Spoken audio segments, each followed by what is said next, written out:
EzikaMthaniya, bafowethu. Zakhamuzi masivumelane amakomredi.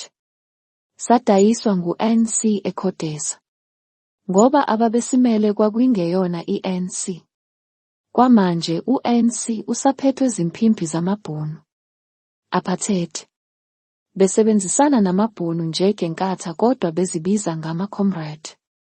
Asikuvume lokho njengezakhamuzi. Sizalwelwe yinja endlini. Ufile uANC, ungesoze wavuka. Kule nselelo sitshele ukuthi wakubonanini lokhu. Thina kasididekile futhi asisoze sadideka. Ukuthi siyaqonda nje ukuthi i-ANC isezandleni zabantu abangeyona. Hayi abaronga, abantu abangeyona i-ANC. Obaba bayifela, bayilwela bayiboshelwe i-ANC namhlanje kuthiwa bayazi. Ngamanye amazwi i-ANC iphethwe yingane zobaba ababebulala obaba. Bebabulala ukuthi bayi-ANC. Ibona sebeyiyona kangcono namhlanje. Sithuli siyabuka hayi nationally kuphela na local. Siyanazi.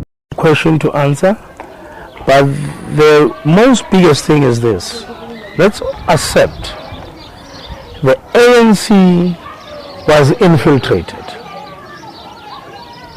Period. It was infiltrated big time, and never did we expose these spies.